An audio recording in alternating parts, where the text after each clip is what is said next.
அனைவருக்கும் குறிஞ்சி பயிற்சி மையத்தின் சார்பாக இனிய மாலை வணக்கம். மாலை வணக்கம் சார். நான் பேசுறத ஆடுங்க. மாலை வணக்கம் சார். எல்லாரும் 10th ஜியோகிராஃபி எடுத்துக்கோங்க. 10th ஜியோகிராஃபில 3rd லெசன் எடுத்துக்கோங்க. அதை இன்னைக்கு கம்ப்ளீட் பண்ணிடுவோம் இந்த செஷன்ல. 10th ஜியோகிராஃபில 3rd லெசன். ஸோ எனக்கு பேஜ் நம்பர் வந்து 170. இது வந்து போன கிளாஸ்ல பார்த்தோம் 170 எல்லாம். சும்மா ஜஸ்ட் ஒரு டைம் அப்படியே ரிவைஸ் பண்ணுவோம் ஒரு 2 minutesல. 170 எடுத்துக்கோங்க. எனக்கு பேஜ் நம்பர் வந்து 170. ஸோ அதில் மிக முக்கியமானதை மட்டும் பார்க்க போகிறோம். ஸோ நல்லா கவனிச்சுக்கோங்க. ஸோ இந்தியாவை பொறுத்த வரைக்கும் கணிசமான அளவு விவசாயிகள் எந்த வேளாண்மை முறையை பின்பற்றுகிறார்கள் அப்படின்னு உங்களுக்கு கேள்வி கேட்பாங்க. ஸோ இந்தியாவை பொறுத்த வரைக்கும் நம்ம எல்லாருமே வந்து தன்னிறைவு வேளாண்மையை தான் நம்ம வந்து என்ன பண்றோம், பின்பற்றுறோம். சரிங்களா? இது ரொம்ப முக்கியமான கேள்வி. அதுக்கப்புறம் பார்த்தீங்க அப்படின்னா வெட்டுதல் மற்றும் எரித்தல் வேளாண்மை என்று அழைக்கப்படக்கூடியது எது அப்படின்னு சொல்லி கேட்பாங்க. ஸோ வெட்டுதல் மற்றும் எரித்தல் வேளாண்மை அப்படின்னு எதை சொல்றோம் அப்படின்னா, நான் முன்னாடியே சொன்னேன், பழங்குடியினர்கள் என்ன பண்ணுவாங்க அப்படின்னா ஒரு பகுதிக்கு போய் அந்த பகுதியில 2 அல்லது 3 ஆண்டுகள் என்ன பண்ணுவாங்க, சாகுபடி செய்வாங்க. அதுக்கப்புறம் ஒரு 3 வருஷத்துக்கு அப்புறம் என்ன பண்ணுவாங்க அப்படின்னா இன்னொரு இடத்துக்கு போய் அந்த இடத்துல இருக்கக்கூடிய மரங்கள் செடிகள் எல்லாத்தையுமே வெட்டி எரிஞ்சிட்டு திரும்ப அந்த இடத்துல ஒரு 3 வருஷத்துக்கு அவங்க என்ன பண்ணுவாங்க, விவசாயம் பண்ணுவாங்க, அதாவது சாகுபடி பண்ணுவாங்க. ஸோ அப்ப வெட்டுதல் மற்றும் எரித்தல் வேளாண்மை அப்படின்னு எதை சொல்றோம் அப்படின்னா இடப்பெயர்வு வேளாண்மையை சொல்றோம். இந்த இடப்பெயர்வு வேளாண்மை அப்படின்றது இந்தியாவை பொறுத்த வரைக்கும் பல்வேறு மாநிலங்கள்ல பல்வேறு பெயர்ல வந்து அது அழைக்கப்படுது. நமக்கு கேட்பாங்க. ஸோ அஸ்ஸாம்ல ஜூம் அப்படின்னு சொல்லி சொல்றோம். கேரளாவில் பொன்னம். கேரளாலாம் பொண்ணுங்க தான். ஸோ அப்போ பொண்ணுங்க தான் அதிகம். ஸோ கேரளானா பொன்னம். அடுத்தது ஆந்திரா ஒடிசா, இந்த ரெண்டுலையுமே வந்து பொடு அப்படின்னு சொல்லி சொல்றோம். சரி, அங்க கேட்பாங்க, அதாவது இந்தியாவில் எந்த மாநிலத்தில் இடம்பெயர்வு வேளாண்மை பொடு என்று அழைக்கப்படுகிறது அப்படின்னு கேட்பாங்க. ஸோ ஆந்திரா ஒடிசா இந்த ரெண்டுலையுமே வந்து பொடு. அடுத்தது பாருங்க, மத்திய பிரதேசத்துல என்ன சொல்றாங்க அப்படின்னா பீவார், மாசன், பெண்டா, பீரா அப்படின்னு சொல்லி சொல்றாங்க. அதாவது பீர மச்சான் என்ன பண்றான், பேண்டா ஊத்தி மத்தியில உட்காந்து குடிக்கிறான் அப்படின்னு சொல்லி சொன்னோம். சரிங்களா? பீர மச்சான் பேண்டா ஊத்தி மத்தியில உட்காந்து குடிக்கிறான். சரிங்களா? இது வந்து மத்திய பிரதேசத்துல. சரிங்களா? ஸோ பீர் அப்படின்னா பீவார், பீரா இந்த ரெண்டுமே வந்துடும். மச்சான் அப்படின்னா மாசன். அடுத்து பேண்டா, பேண்டானா பெண்டா. இதெல்லாம் வந்து எந்த மாநிலத்துல இடப்பெயர்வு வேளாண்மைக்கான பெயர் அப்படின்னு கேட்பாங்க. மத்திய பிரதேஷ். இது வந்து கேள்வி ஏரியா. சரியாங்க? அதுக்கப்புறம் பாத்தீங்க அப்படின்னா நம்ம வந்து பல்நோக்கு திட்டங்களை பத்தி சொன்னோம். அந்த பல்நோக்கு திட்டங்கள் நமக்கு கண்டிப்பா கேள்வியில கேட்கறதுக்கு அதிக வாய்ப்பு இருக்கு. ஒரு பொறுத்துக வடிவிலையோ இல்லாட்டி என்ன கேட்பாங்க, உலகின் பெரிய புவியீர்ப்பு அணை எது அப்படின்னா பக்ரானங்கல் திட்டம். சரியாங்க? உலகின் பெரிய புவி ஈர்ப்பு அணை எது அப்படின்னா பக்ரானங்கல் திட்டம். அது எந்த ஆற்றின் குறுக்கே கட்டப்பட்டது அப்படின்னா சட்லஜ் ஆறு. இந்த சட்லஜ் ஆற்றின் குறுக்கே கட்டப்பட்ட பக்ரானங்கல் திட்டத்தின் மூலமாக எந்தெந்த மாநிலங்கள் அதிகமாக பயனடையுது அப்படின்னா நான் முன்னாடியே சொல்லியிருக்கேன், சட்லஜ் அப்படின்னாலே பஞ்சாப், ஹரியானா, ராஜஸ்தான் இந்த 3ஐயுமே ஞாபகம் வச்சுக்கோங்க. அதுக்கப்புறம் பாருங்க, உலகின் மிக நீளமான அணை அப்படின்னு சொல்லக்கூடியது வந்து ஷிராகுட். இந்த ஷிராகுட் அப்படின்றது மகாநதி. சரிங்களா? இந்த மகாநதி எங்க பாயுது, ஒடிஷாவுல பாயுது. சரிங்களா? ஸோ அப்ப இதெல்லாம் கேள்வி கேட்கறதுக்கு அதிகமான வாய்ப்பு இருக்கு. அதே மாதிரி இந்திரா காந்தி கால்வாய் திட்டம் கேட்டிருக்காங்க. சம்பல் பள்ளத்தாக்கு திட்டம் அப்படின்னா சம்பல் ஆற்றின் குறுக்கே கட்டப்பட்டது. நாகார்ஜுனா சாகர் அப்படின்றது வந்து கிருஷ்ணா நதியின் குறுக்கே கட்டப்பட்டது. சர்தார் சரோவர் திட்டம் அடிக்கடி கேட்கக்கூடியது. ஸோ சர்தார் சரோவர் திட்டம் அப்படின்றது வந்து நர்மதை ஆற்றின் குறுக்கே கட்டப்பட்ட பல்நோக்கு திட்டத்தின் திட்டம். சரிங்களா? இதெல்லாம் கொஞ்சம் நீங்க நல்லா பார்க்க வச்சுக்கணும். படிக்கட்டு முறை வேளாண்மை நம்ம சொன்னோம். படிக்கட்டு முறை வேளாண்மை அப்படின்றது வந்து மலை பிரதேசத்துல வந்து பின்பற்றப்படுது. முக்கியமா பார்த்தோம் அப்படின்னா ஹிமாச்சல் பிரதேசத்துல ரொம்ப அதிகமா இருக்கு. இதை தாண்டி மற்ற இடத்துலயும் இருக்கு. ஆனா இமாச்சல் பிரதேசம், பஞ்சாப், ஹரியானா இந்த பகுதியில எல்லாம் பார்த்தீங்க அப்படின்னா படிக்கட்டு முறை வேளாண்மை வந்து பின்பற்றப்படுது. சரிங்களா? அடுத்தது இந்தியாவின் முக்கிய பயிர்களை சொன்னோம். ஸோ முக்கிய பயிர்களை பொறுத்த வரைக்கும் மொத்தம் ஒரு 4 பிரிவா சொன்னோம். இதைத்தான் நம்ம லாஸ்ட் கிளாஸ்ல பார்த்தோம். அதுல ஃபர்ஸ்டாக இருக்கக்கூடிய உணவு பயிர். உணவு பயிர் அப்படின்னா நெல், கோதுமை, மக்காச்சோளம், திணை பயிர்கள், பருப்பு வகைகள். ஸோ இதெல்லாம் இருந்துச்சு. ஸோ ஸோ இதை பத்தி தான் நம்ம போன கிளாஸ்ல பார்த்தோம். நெல் அப்படின்னா இந்தியாவினுடைய பூர்வீக பயிர் அப்படின்னு சொல்லி சொன்னோம். நெல் உற்பத்தியில சீனாவுக்கு அடுத்தபடியா இந்தியா 2வது இடத்துல இருக்கு அப்படின்னு சொல்லி சொன்னோம். அதாவது இந்த நெல் அப்படின்றது ஒரு அயனமண்டல பயிர் அப்படின்னு சொல்லி சொன்னோம். இந்தியாவை பொறுத்த வரைக்கும் நெல்லை 3 முறையில பயிர் செய்யறாங்க. ஒண்ணு விதை தூவல் முறை, ஏர் உழுதல் முறை, நாற்று நடுதல் முறை. சரிங்களா? ஸோ இதெல்லாம் நீங்க என்ன பண்ணிக்கிறணும், கரெக்டா பார்த்து வச்சுக்கிறணும். அதுக்கப்புறம் இந்தியாவை பொறுத்த வரைக்கும், அதாவது உலக அளவுல இந்தியா சீனாவுக்கு அடுத்தபடியா 2வது இடத்துல நெல் உற்பத்தியில இருக்குன்னு சொல்லி சொன்னோம். அப்ப இந்தியாவுல எந்த மாநிலம் நெல் உற்பத்தியில முதலிடம் வகிக்குது அப்படின்னா மேற்கு வங்காளம். சரியாங்க? கொஞ்சம் ரொம்ப ரொம்ப முக்கியமான கேள்வி, நல்லா பார்த்து வச்சுக்கணும். 2016ஆம் ஆண்டு நிலவரப்படி அரிசி உற்பத்தியில 10 இடங்கள் நம்ம கொடுத்துருக்காங்க. அதை தான் கொடுத்துருக்காங்க பாருங்க. மேற்கு வங்கம், ஊபி. 10 இடங்களை நம்ம கண்டிப்பா என்ன பண்ண முடியாது, ஞாபகம் வச்சுக்க முடியாது. பட் முதல் மாநிலம் எதுன்றது நமக்கு கேள்வியில கேட்பாங்க. கண்டிப்பா நீங்க என்ன பண்ணிக்கிறோம்னா இதை பார்த்து வச்சுக்கணும். அடுத்தது கோதுமையை பார்த்தோம். கோதுமையை பொறுத்த வரைக்கும் நெல்லுக்கு அடுத்தபடியாக 2வது மிக முக்கியமான உணவு பயிர் எது அப்படின்னா கோதுமை தான். இந்த கோதுமை அப்படின்றது மொத்த உணவுப் பொருள் உற்பத்தியில 34% பங்கு எதுக்கு இருக்கு அப்படின்னா கோதுமைக்கு இருக்குன்னு சொல்லி சொன்னோம். ஸோ அந்த கோதுமை உற்பத்தி உங்களுக்கு நல்லா தெரியும். ஊபி, பஞ்சாப், ஹரியானா, ராஜஸ்தான், மத்திய பிரதேஷ் எல்லாமே என்னதுங்க, வட மாநிலம். அங்கதான் உங்களுக்கே நல்லா தெரியும், கோதுமை விளைஞ்சாதான் அவங்க சப்பாத்தி போட்டு சாப்பிட முடியும். அவங்க அதிகமா எதை எடுத்துக்கிடுவாங்க, சப்பாத்தி தான் சாப்பிடுவாங்க.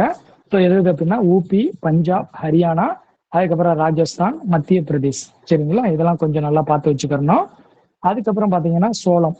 சோளம் அப்படின்றது நம்மளுடைய நாட்டினுடைய 3வது மிக முக்கியமான உணவு பயிர் அப்படின்னு சொல்லி சொல்றோம். இந்த சோளம், கம்பு இந்த ரெண்டுமே ஆப்பிரிக்காவை பூர்வீகமாக கொண்டது. நெல் எப்படி இந்தியாவை பூர்வீகமாக கொண்ட ஒரு பயிரோ, அதே மாதிரி சோளமும் கம்பும் ஆப்பிரிக்காவை பூர்வீகமாக கொண்டது. சரிங்களா? இதெல்லாம் கொஞ்சம் நல்லா பார்த்துக்கிறணும். சோளத்தை பொறுத்த வரைக்கும் மகாராஷ்டிரா, கர்நாடகா, மத்திய பிரதேசம் இதெல்லாம் முதன்மையான உற்பத்தி மாநிலங்கள் அப்படின்னு சொல்லி சொல்றோம். கம்பை பொறுத்த வரைக்கும் ராஜஸ்தான் தான். ஸோ பாத்துக்கோங்க, நான் முன்னாடியே சொன்னேன், கம்பை வச்சு ராஜா வெள்ளாட பத்திராரு அப்படின்னு ஞாபகம் வச்சுக்கிறணும். கம்பு, வெள்ளாடு இதெல்லாம் எங்க அதிகமா இருக்கும் அப்படின்னா ராஜஸ்தான் மாநிலத்துலதான் அதிகமா இருக்கும். அதுக்கடுத்து பார்லியை பார்த்தோம். பார்லி அப்படின்றது என்னதுங்க, அதாவது மதுபானங்கள் தயாரிக்க, பார்லி நீர் தயாரிக்க, ஒயின் தயாரிக்க, இதுக்கெல்லாம் இந்த பார்லி தான் அதிகமா பயன்படுத்துறாங்க. ஸோ இதுக்கும் நம்ம ஒரு சாக்கடி சொன்னோம், ராஜா உத்துப்பாரு பார்ல பீரை குடிச்சுக்கிட்டு இருக்காரு அப்படின்னு ஞாபகம் வச்சுக்கிறோம். இல்லாட்டி ராஜா தான் உத்துப்பாரு பார்ல இருக்காரு அப்படின்னு ஞாபகம் வச்சுக்கிறோம். ஸோ ராஜஸ்தானும் ஊபியும் இதனுடைய மிக முக்கியமான 2 முதன்மை உற்பத்தியாளர்கள். அடுத்து பருப்பு பொறுத்த வரைக்கும் இந்தியா தான் பருப்பை அதிகமாக உற்பத்தி செய்யக்கூடிய நாடு எது அப்படின்னா உலக அளவுல பார்க்கும்போது இந்தியா தான். நான் இங்கேயும் கூட சொன்னேன், இந்தியாவில தான் நிறைய பருப்பு இருக்காங்க, ஸோ பருப்பாட்ட பேசுவாங்க அப்படின்னு ஞாபகம் வச்சுக்கோங்க. சரிங்களா? இந்த பருப்பு வகை பயிர்கள் இருக்க பார்த்தீங்களா, இது மிக முக்கியமான கேள்வி. வளிமண்டல நைட்ரஜனை கிரகித்து மண் வளத்தை அதிகரிக்கக்கூடியது எது அப்படின்னா இந்த பருப்பு வகை செடிகள் தான். ஸோ இந்த பருப்பு வகை அப்படின்றது எந்த இனத்தை சார்ந்தது அப்படின்னா அவரை இனத்தை சார்ந்தது அப்படின்னு சொல்லி சொல்றோம். சரிங்களா? ஸோ அவரை இனத்தை சார்ந்ததுதான் பருப்பு. இந்த பருப்பு உற்பத்தியில உலக அளவுல இந்தியா முதல் இடத்துல இருக்கு. இந்த பருப்பு வகை தாவரங்கள் தான் வளிமண்டல நைட்ரஜனை கிரகித்து மண் வளத்தை அதிகப்படுத்தும். கேட்பாங்க, எந்த பயிரிடுவதன் மூலம் வளிமண்டல நைட்ரஜனை கிரகித்து மண் வளத்தை அதிகரிக்க முடியும் அப்படின்னு கேட்பாங்க. ஸோ உங்களுக்கு தெரியணும், பருப்பு வகைகள். சரிங்களா? இது வரைக்கும் தான் நம்ம லாஸ்ட் கிளாஸ்ல பார்த்தோம். இப்ப அடுத்ததான் நம்ம பார்க்க போறோம், கொஞ்சம் நல்லா கவனிச்சுக்கோங்க. அடுத்த டாபிக் என்ன அப்படின்னா வாணிப பயிர்கள். ஸோ வாணிப பயிர்கள் அப்படின்றது என்ன அப்படின்னா வணிக நோக்கத்தை முக்கியமாக கொண்டு பயிரிடப்படக்கூடிய பயிர்கள் தான் வாணிப பயிர்கள் அப்படின்னு சொல்லி சொல்றோம். ஸோ அப்ப அந்த வணிக நோக்கத்திற்காக நம்ம எந்தெந்த பயிர்களை பயிர் செய்யறோம் அப்படின்னா கரும்பு, புகையிலை, இலை பயிர்கள் அப்படின்னு சொல்லி சொல்லுவாங்க. ஸோ இந்த இலை பயிர்கள் ரொம்ப ரொம்ப முக்கியமானதுங்க. உங்களுக்கு கேட்ட கேள்வி, இலை பயிர்கள் அப்படின்றது என்னென்ன இருக்கு அப்படின்னா சணல் இருக்கு, பருத்தி இருக்கு, கீரை, புளிச்சி கீரை, இது எல்லாமே பாத்தீங்க அப்படின்னா இலை பயிர்கள் அப்படின்னு சொல்லி சொல்றோம். இது மட்டும் இல்லாம எண்ணெய் வித்துக்கள். ஸோ இந்த எண்ணெய் வித்துக்களுமே நம்ம பொருளாதார நோக்கத்திற்காக, அதாவது வணிக நோக்கத்திற்காக தான் நம்ம இதை பயிர் செய்யறோம். சரிங்களா? ஸோ அப்ப எந்த பயிரை நம்ம வணிக நோக்கத்திற்காக பயிர் செய்யறோமோ அதுதான் வணிக பயிர்கள் அப்படின்னு சொல்லி சொல்றோம், இல்லைன்னா வாணிப பயிர்கள் அப்படின்னு சொல்லி சொல்லுவாங்க. ஸோ என்னென்ன சொன்னேன் அப்படின்னா கரும்பு, புகையிலை, அதுக்கப்புறம் வந்து எண்ணெய் வித்துக்கள், அதுக்கப்புறம் பருத்தி, சணல், அதுக்கப்புறம் கீரை, அந்த புளிச்சி கீரை. இந்த பருத்தி, சணல், புளிச்சி கீரை இந்த மூணையும் நம்ம என்ன சொல்றோம் அப்படின்னா இலை பயிர்கள் அப்படின்னு சொல்லி சொல்றோம். ஸோ இது கேள்வியில கேட்டது. ஸோ இலை பயிர்களில் தவறாக இடம்பெற்றுள்ளது எது அப்படின்னு வச்சுட்டு எண்ணெய் வித்துக்களை உள்ள கொண்டு வந்திருந்தாங்க. ஸோ கொஞ்சம் நல்லா பார்த்துக்கோங்க. ப்ரீவியஸ் இயர் கொஸ்டினையும் நல்லா பார்த்து வச்சுக்கிறணும். சரியாங்க. இப்போ நம்ம என்ன பண்ண போறோம், ஒவ்வொன்றா நம்ம எடுத்து எடுத்து நம்ம பார்க்க போறோங்க. நல்லா கவனிச்சுக்கோங்க. இந்த வாணிப பயிர்கள்ல பெரும்பாலும் உலக அளவுல பார்க்கும்போது நம்ம 2வது இடத்துல தான் பெரும்பாலும் இருப்போம். சிலதுல மட்டும்தான் 3வது இடத்துல இருப்போம். ஸோ கொஞ்சம் நல்லா பார்த்துக்கோங்க. இப்ப கரும்பு கரும்பு பாருங்க. இந்தியா கரும்பை உற்பத்தி செய்யறதுல உலகின் 2வது பெரிய நாடு இந்தியா. சரியாங்க, கரும்பை உற்பத்தி செய்யறதுல. ஸோ உங்களுக்கு நல்லா தெரியும், இந்த கரும்பு அப்படிங்கிறது சர்க்கரை தொழிற்சாலைக்கு மூலப்பொருளை அளிக்கிறது தான் கரும்பு. ஸோ சர்க்கரை தொழிற்சாலைக்கு மூலப்பொருள் என்னதுங்க, கரும்பு. அந்த கரும்பை கொண்டு போனா மட்டும்தான் சர்க்கரை தொழிற்சாலையில நமக்கு தேவையான சீனி, அதுக்கப்புறம் வந்து என்னதுங்க வெல்லம், இது எல்லாத்தையுமே நம்ம வந்து என்ன பண்ண முடியும், உருவாக்க முடியும். ஸோ அப்ப சர்க்கரை தொழிற்சாலைக்கு மிக முக்கியமான மூலப்பொருள் எது அப்படின்னா கரும்பு தான். அடுத்தது பாருங்க, இது வந்து கரும்பு தொழிற்சாலை அப்படின்றது வந்து நம்மளுடைய நாட்டினுடைய 2வது பெரிய தொழிற்சாலை பிரிவு அப்படின்னு சொல்லி சொல்றாங்க. ஸோ சர்க்கரை மட்டும் நம்ம உற்பத்தி பண்ணல, வெல்லம், நாட்டு சர்க்கரை, சாராய தொழிற்சாலைக்கான கரும்பு சாறு, அதுக்கப்புறம் காகித தொழிற்சாலைக்கு தேவையான கரும்பு சக்கை. சரியாங்க, அதாவது வந்து இப்ப நீங்க கரும்பு சாறு குடிக்கிறீங்க, அந்த சக்கைய எங்க கொண்டு போவாங்க அப்படின்னா காகித உற்பத்தி செய்யக்கூடிய காகித தொழிற்சாலைக்கு கொண்டு போவாங்க. ஏன்னா காகிதத்தை உற்பத்தி பண்றதுக்கு ஒரு மூலப்பொருளாக எது சேர்க்கப்படுகிறது, கரும்பு சக்கையை சேர்க்கிறாங்க. ஸோ அப்ப கரும்பு அப்படின்றது சர்க்கரை தயாரிக்கவோ, வெல்லம் தயாரிக்கவோ, நாட்டு சக்கரை தயாரிக்கவோ மட்டும் இல்லாம காகிதத்தை உற்பத்தி செய்யறதுக்கும் இது வந்து பயன்படுத்தப்படுது. சரியாங்க. ஸோ அப்ப கரும்பு உற்பத்தியில உலக அளவுல இந்தியா வந்து 2வது இடத்துல இருக்கு. அடுத்தது பாருங்க, சர்க்கரை உற்பத்தியில கரும்பு உற்பத்தி வேற, சர்க்கரை உற்பத்தி வேற. ஸோ சர்க்கரை உற்பத்தியில கியூபா, பிரேசிலுக்கு அடுத்தபடியாக இந்தியா 3வது இடத்துல இருக்கு. சரிங்களா, கரெக்டா ஞாபகம் வச்சுக்கணும். கியூபா, ஏன்னா உங்களுக்கே நல்லா தெரியும் உலகின் சர்க்கரை கிண்ணம் என அழைக்கப்படக்கூடியது எது அப்படின்னா கியூபா. சரியாங்க. ஸோ அப்ப கியூபா, பிரேசில், இதுக்கு அடுத்தபடியாகத்தான் இந்தியா வந்து 3வது இடத்துல இருக்கு. நல்லா தெரிஞ்சு வச்சுக்கணும். அப்ப திரும்ப சொல்றேன், கரும்பு உற்பத்தி வேற, சர்க்கரை உற்பத்தி வேற. நம்ம கரும்பு உற்பத்தி பண்றோம், எல்லாத்தையுமே நான் போய் சர்க்கரையா தான் மாத்துவேன் அப்படின்னா கிடையாது. ஏன், இப்பயே நம்ம சொன்னோமாங்க, நாட்டு சர்க்கரையா மாத்துறேன், வெல்லமா மாத்துறேன், காகித உற்பத்திக்கு அந்த சர்க்கரையை கொண்டு போறேன் அப்படின்றப்ப நம்ம வந்து என்னதுங்க, எல்லாத்தையுமே நான் வந்து என்னதுங்க அனிதா மேம் என்ன நம் நாடு போட்டிருக்கேன், என்ன போட்டிருக்காங்க,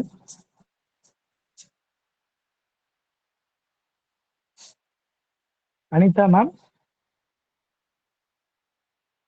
நீங்க தானே இன்கால் மெசேஜ்ல மெசேஜ் பண்ணீங்க, என்ன போட்டிருக்காங்க?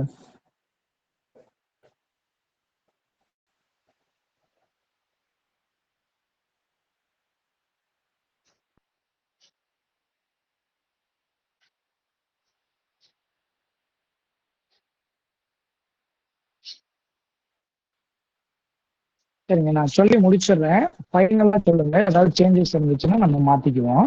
ஓகேங்களா? சரிங்க, கவனிச்சுக்கோங்க. ஏதாவது சேஞ்சஸ் இருந்துச்சுன்னா ஃபைனலா நம்ம பார்த்துக்குவோம். பாருங்க, அப்ப கரும்பு உற்பத்தியில இந்தியா 2வது இடத்துல இருக்கு. ஆனா சர்க்கரை உற்பத்தியில இந்தியா 3வது இடத்துல இருக்கு. சரியாங்க. ஃபர்ஸ்ட் இடத்துல எது இருக்குன்னா கியூபா இருக்கு, அடுத்து பிரேசில் இருக்கு, அடுத்து 3வது இடத்துல தான் இந்தியா இருக்கு. சரியாங்க. அடுத்தது உங்ககிட்ட கேட்பாங்க, ரைட், ஓகே, அப்ப இந்தியாவை பொறுத்த வரைக்கும் எந்த மாநிலம் முதன்மை மாநிலம் அப்படின்னு சொல்லி கேட்பாங்க. ஊபியும் பீகாரும். சரிங்களா, உத்தரப்பிரதேசமும் பீகாரும் தான் சர்க்கரை உற்பத்தியில வந்து நமக்கு முதன்மை மாநிலங்களாக திகழுது. சரிங்களா, இதெல்லாம் கொஞ்சம் பார்த்து வச்சுக்கோங்க. ஸோ அப்ப கரும்பை பொறுத்த வரைக்கும் நம்ம சொன்னோம், கரும்பு உற்பத்தியில நம்ம 2வது இடத்துல இருக்கோம், சர்க்கரை உற்பத்தியில இந்தியா 3வது இடத்துல இருக்கு. அதே சர்க்கரை உற்பத்தியில இந்தியாவுல எந்த மாநிலம் முதன்மையா இருக்கு அப்படின்னா ஊபியும் பீகாரும் மிக முக்கியமான முதன்மை உற்பத்தியாளர்கள் அப்படின்னு சொல்லி நம்ம சொல்றோம். சரிங்களா. அடுத்தது பருத்தி.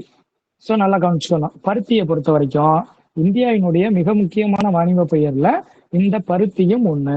சரிங்களா? இந்த பருத்தி அப்படின்ற பருத்தி உற்பத்தியில இந்தியா வந்து 2வது இடத்துல இருக்கு. ரொம்ப ரொம்ப முக்கியமானது, அண்டர்லைன் பண்ணிக்கோங்க. பருத்தி உற்பத்தியில சீனாவுக்கு அடுத்தபடியா இந்தியா வந்து என்னதுங்க 2வது இடத்துல இருக்கு. ஸோ பருத்தியை பொறுத்த வரைக்கும் இந்தியாவுல 4 மாநிலங்கள் தாங்க கிட்டத்தட்ட 79% பங்களிப்பு வந்து கொடுக்குது. அந்த 4 மாநிலங்கள் எது அப்படின்னா குஜராத், மகாராஷ்டிரா, ஆந்திரா, பஞ்சாப். இந்த 4 மாநிலங்கள் தான் மொத்த பருத்தி உற்பத்தியில 79% நமக்கு வந்து கொடுக்குது. ஸோ கேட்கலாம், இது வந்து 4 மாநிலங்கள் தான் இருக்கு. ஸோ குஜராத் இருக்கு, அடுத்து மகா, அடுத்து ஆந்திரா, அடுத்து பஞ்சாப். ஸோ குஜராத்ல மகா ஆந்திராக்காரங்க கூட பஞ்சு ரெடி பண்ணா அப்படின்னு ஞாபகம் வச்சுக்கணும்.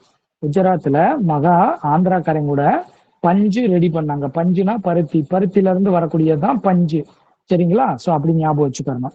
ஸோ இந்த 4 மாநிலங்கள் இணைந்துதான் 79% பங்களிப்பை வந்து நமக்கு கொடுக்குது. ஸோ ரொம்ப முக்கியமானதுங்க பருத்தி, கொஞ்சம் பார்த்து வச்சுக்கணும். சரிங்களா? இந்த பருத்தியை நம்ம முன்னாடியே சொல்லியிருக்கோம். பருத்தி அப்படின்றது வந்து ஒரு இலை பயிர். ஸோ பக்கத்துல எழுதி வச்சுக்கோங்க, இந்த பருத்திய வெள்ளி இலை பயிர் அப்படின்னு சொல்லி சொல்லுவாங்க. பக்கத்துல எழுதிக்கங்க, பருத்திய வெள்ளி இலை பயிர் அப்படின்னு சொல்லுவாங்க. பருத்திய பக்கத்துல எழுதி வச்சுக்கோங்க, எழுதி வச்சுக்கோங்க, கேட்பாங்க. ஸோ அப்ப வெள்ளி இலை பயிர் அப்படின்னா பருத்தி அப்படின்னு சொல்லி சொல்லணும். சரிங்களா? அடுத்தது பாருங்க, அடுத்தது வந்து சணலை பத்தி பார்க்க போறோம். நல்லா கவனிச்சுக்கோங்க.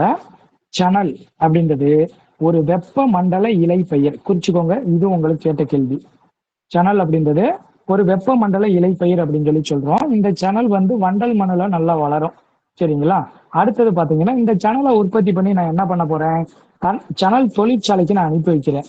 அங்க அவங்க கோணி பை பண்றாங்க, கம்பளங்கள், கயறு, நூல் இலைகள், போர்வை, துணி, தார்பாயி, திரைச்சீலைகள், இந்த மாதிரி பல பொருட்கள் தயாரிக்க இந்த சணல் நார் பயன்படுத்தப்படுகிறது. ரொம்ப முக்கியமானதுங்க. அடுத்து சணல் உற்பத்தி பண்றதுல மேற்கு வங்காள மாநிலம் தான் முதலிடம் வகிக்குது. குறிச்சுக்கோங்க, முக்கியமான கேள்வி.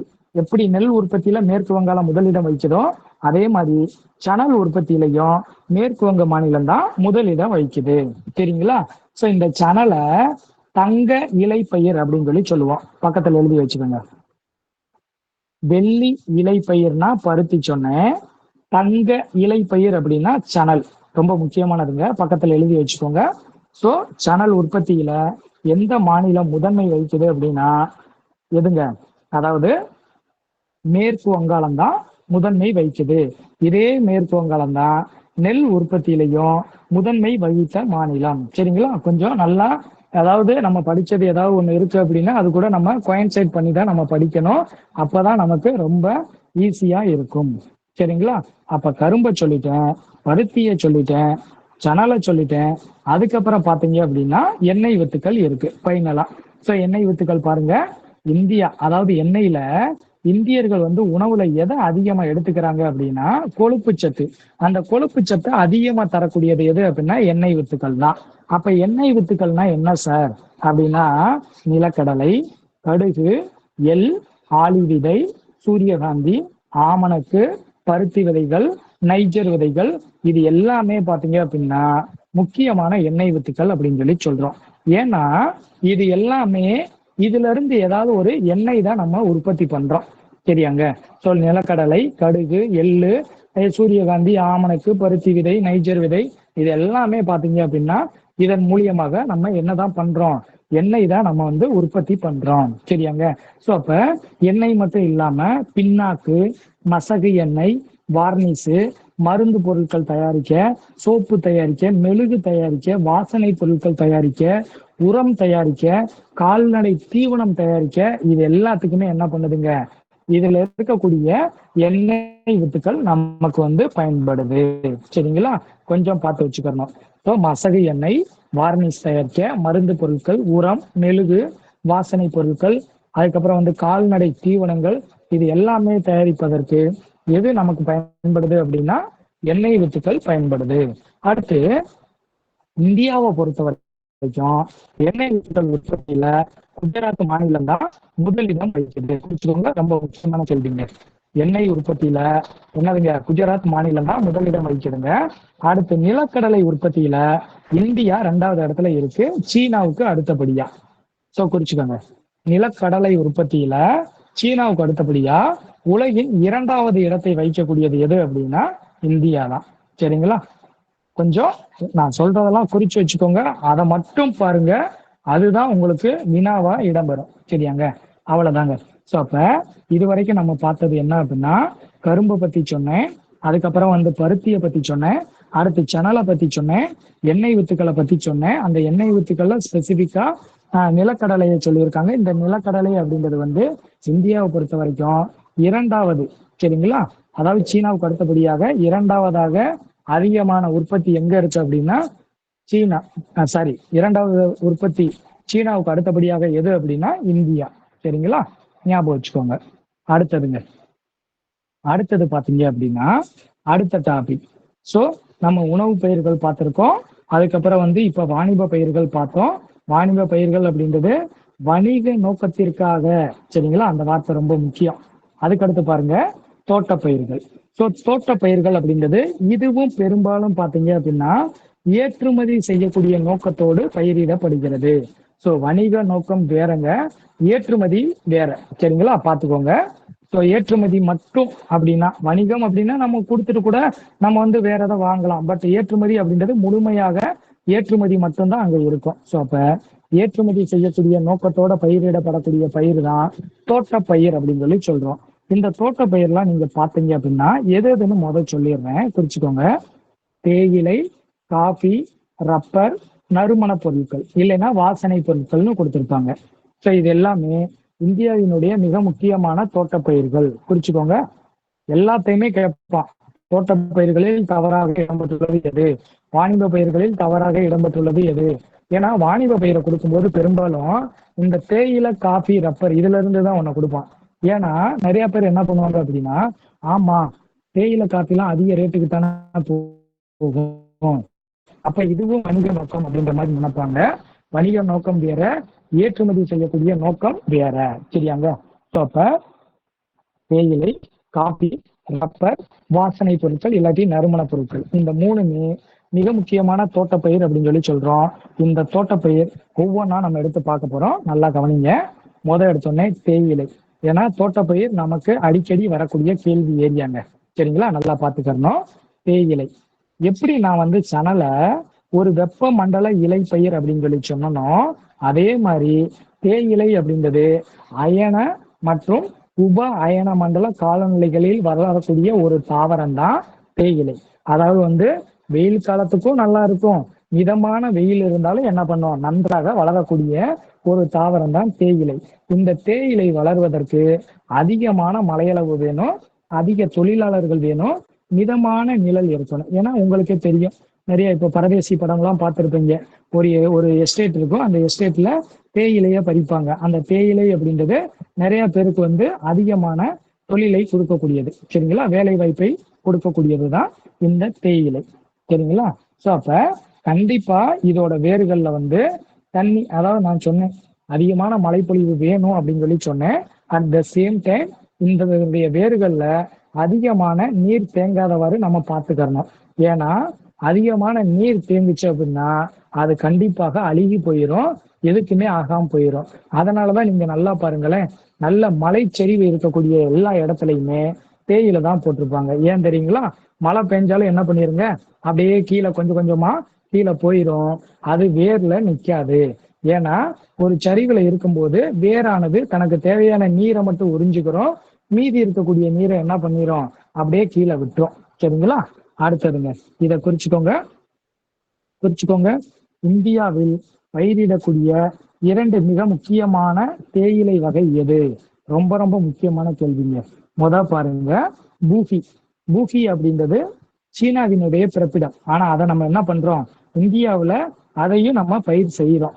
கேட்பான், பூஃபி அப்படின்றது எந்த நாட்டில் பிறந்த தேயிலை வகை அப்படின்னு கேட்கலாம். பூஃபி அப்படின்னா உங்களுக்கே தெரியுது, ஸோ பூகி அப்படின்னா சீனாவினுடைய பேரு. அடுத்தது அசாமிகா, குறிச்சுக்கோங்க. ஏன்னா அஸ்ஸாம் தான் இந்தியாவை பொறுத்த வரைக்கும் தேயிலை உற்பத்தியில முதலிடம் வைக்கக்கூடிய மாநிலம். ஸோ அப்ப அப்படியே ஞாபகம் வச்சுக்கோங்க. அப்ப அசாமிகா அப்படின்றது பிறப்பிடம் வந்து இந்தியா. சரியாங்க. ஸோ இந்தியாவை பொறுத்த வரைக்கும் 2 வகையான தேயிலை வகைகள் பயிரிடப்படுகிறது. ஒண்ணு பூகி, இன்னொன்னு அசாமிகா. பூகி அப்படின்றது பிறப்பிடம் சீனா, அசாமிகா அப்படின்றது பிறப்பிடம் இந்தியா. சரியாங்க.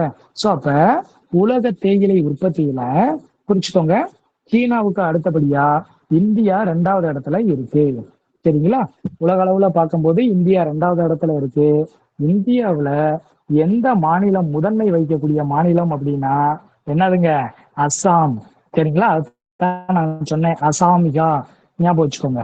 சரிங்களா, குறிச்சுக்கோங்க. அடிக்கடி கேட்கக்கூடிய கேள்விங்க இந்த கேள்வி. இந்தியாவில் தேயிலை உற்பத்தி செய்யும் முதன்மை மாநிலம் எதுன்னு கேட்பாங்க. அஸ்ஸாம். சரிங்களா. அஸ்ஸாமுக்கு அப்புறம் தான் நம்ம தமிழ்நாடு, கேரளா, மேற்குவங்கம், இந்த மாதிரி இதர மாநிலங்கள் எல்லாமே இருக்கு.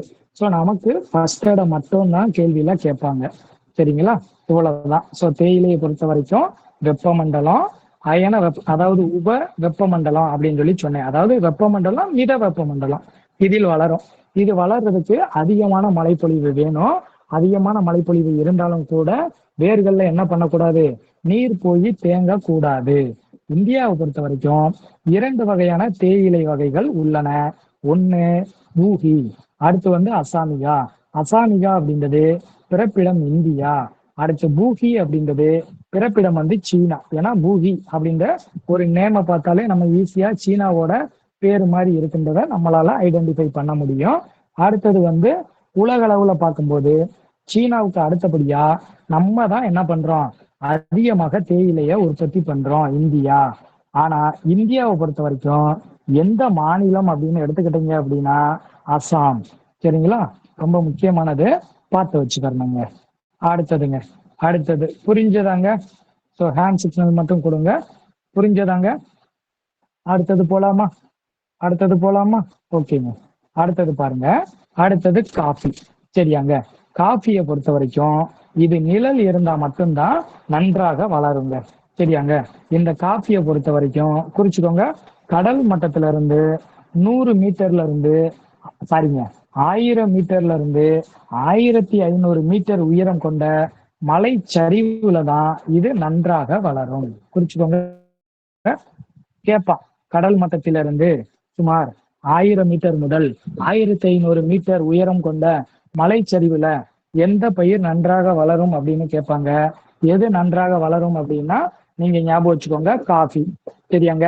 காஃபியிலையும் இந்தியாவை பொறுத்த வரைக்கும் 2 வகைகள் இருக்கு. சரியாங்க. காஃபியில எத்தனை வகை இருக்கு? 2 வகை இருக்கு. ஒண்ணு பாருங்க, அராபிகா. அராபிகா அப்படின்றது தரமான காஃபி.